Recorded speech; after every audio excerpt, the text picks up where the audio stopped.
Right off the bat in the studio, it's a political commentator with me for the first hour, Russell Quirk. Welcome, Russell. Good evening. Lots to talk about. Always, but particularly today. And down the line, she's joining us by the magic of Zoom or FaceTime or whatever. But she's with us. That's the main thing. Warm welcome to Talk's international editor, Isabel Oakeshott. Hi, Isabel. Hi. Well, first of all, let's talk about Reform's contract with the people. And I think the main raft of it that I take home is I'm very interested in this abandoning of the net zero project, and all the other parties sort of reeling back. Oh my God, we're in trouble here.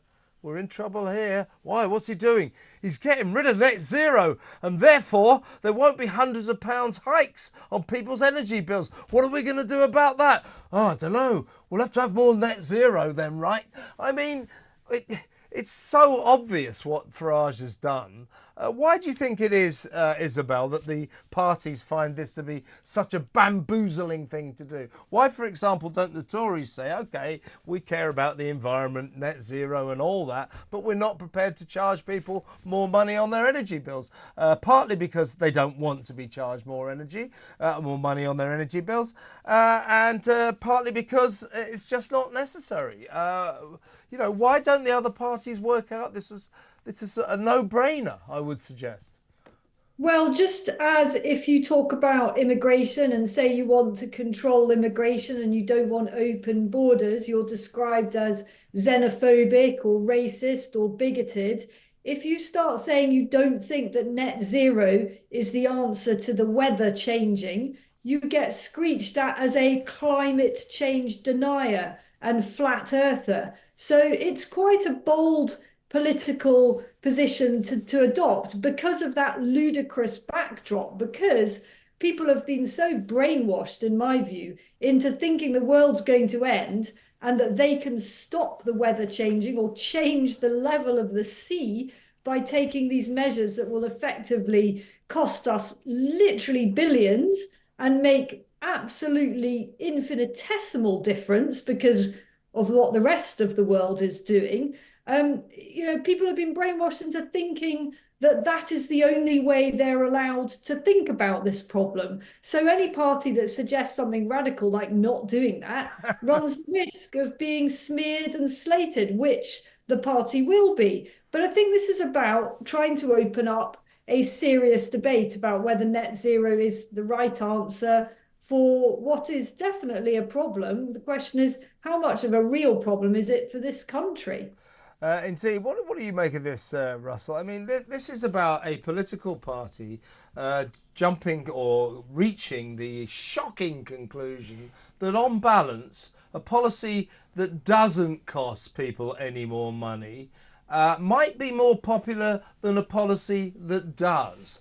So you've got Rishi Sunak and Keir Starmer going, yeah, but we're going to save the planet. It's going to cost you thousands of pounds a year, but come along with us for the ride. Yeah, but up comes Farage and says, no, I'm not going to charge you that. And guess what? People are going to like it. All of the mainstream parties have fallen into this kind of net zero cultism, haven't they? Yes. Where they are all, without question, without actually looking into it for themselves as individuals, believe that the planet is warming as a consequence of what we're doing, and therefore we should do something about it, or that we can actually do something about it, despite the fact that we emit about 1% of global emissions versus the likes of China, India, United States and so on. I mean, even if we hit net zero, even if we hit net negative, Kevin, at the detriment of the economy, jobs, society, I mean, it would actually see the complete destruction of the economy and society. Even if we did that, even if we thought that was a price worth paying, which it is not, it wouldn't make an iota difference to the planet whatsoever. What I thought was very interesting today, though, about this is that word contract.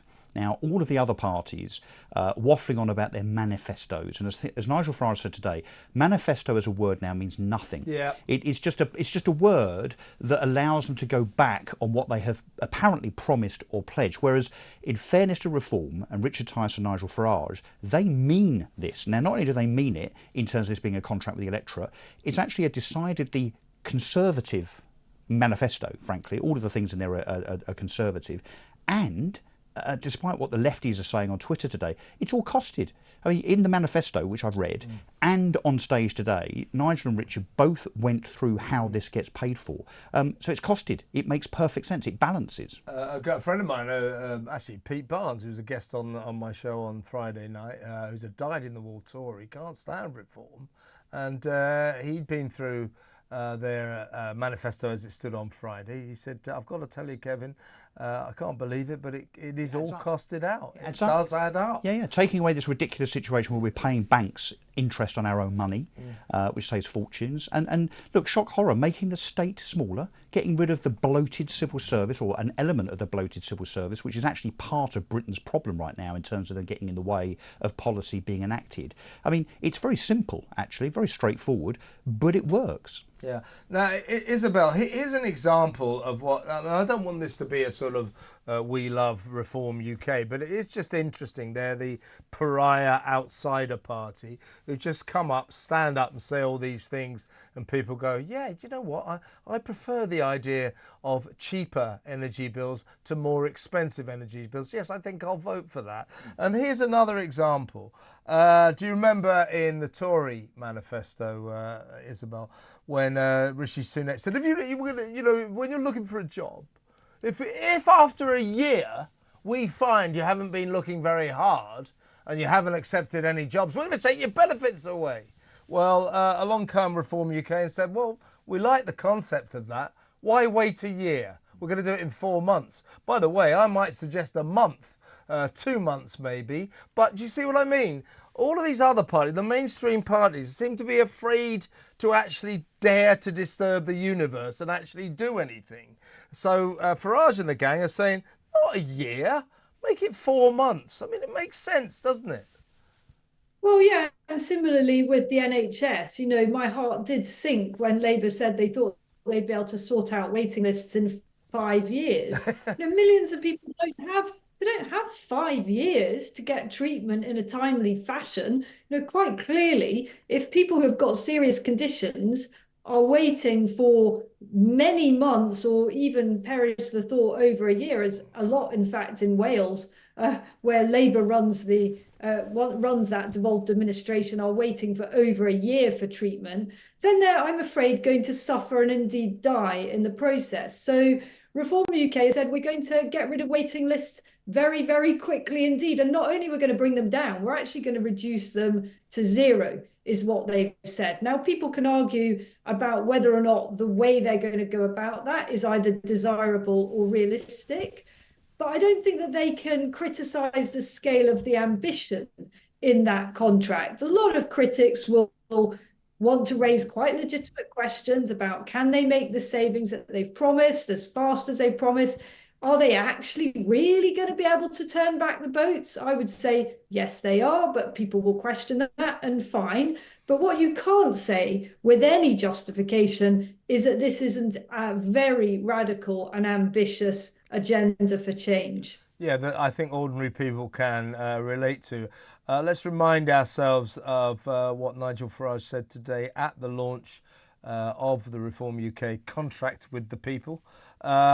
This is him on net zero. Take it away, Nigel. And we have been following net zero policies championed by Mrs May, enthusiastically embraced by Boris Johnson, and now being virtually copied by the Labour Party. We're pursuing net zero policies that are self-destructive. Just look at what it's doing to industry. What's happening to steel making in South Wales? It's going. But somehow government thinks that's good because we reduce the amount of carbon dioxide that we emit. But we don't.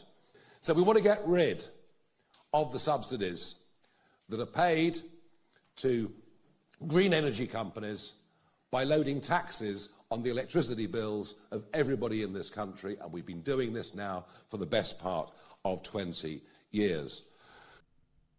Yeah, Isabel, this is what do they call it? The government's green energy company, or the Labour government would bring in this green energy company, and they're talking today about creating 660,000 green jobs. But if you start closing down North Sea oil, and indeed all forms of fossil fuel industry, then you're going to lose more than 660,000 jobs. So once again, it's this virtue signalling, isn't it? We're going to create 660,000 jobs in the green industry. Marvellous. We're going to save the planet. They're not mentioning the 4.5 million jobs they might lose elsewhere in the more traditional industry areas, are they? Well, equally, we've been following this net zero obsession for a very long time now, many, many years. And look where it's got us. I mean, it's got us to record high energy bills, so high that the government, a Tory government, had to step in and introduce an energy price cap. So this hasn't worked. You know, Rishi Sunak, when he was briefly competing with Liz Truss for the Tory party leadership, fleetingly suggested that he would support fracking in this country, something he immediately U-turned on once he became Prime Minister.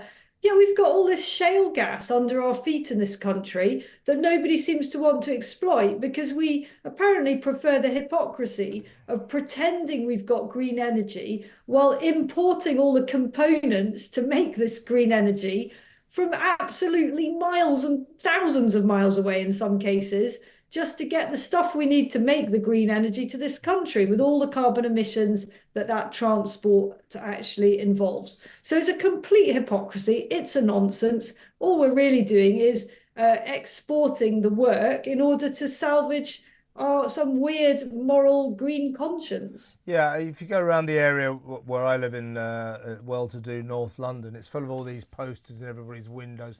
Ban fracking, frack off, no fracking, fracking, save the planet. Yeah, I bet you go to areas where they haven't got quite so much money, they'd be rather more keen on fracking. Remember in America, where they did it pretty extensively, they found themselves, the states, they found themselves at least 125 years worth of extremely cheap energy. So not only are Americans now paying the square root of nothing for their energy bills, America's got so much of it, it is selling fracked energy all over the world, including to us.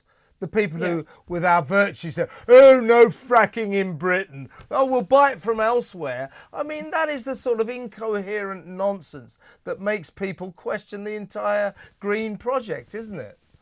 Completely. That's exactly what I'm saying. I mean, we import a bit of coal as well. I mean, this is just a complete virtue signalling charade, really. And I don't think that any political party, no serious political party, is trying to deny the evidence that the weather is changing. The question is, how much can we do about it? How much of that weather changing pattern is caused by humans?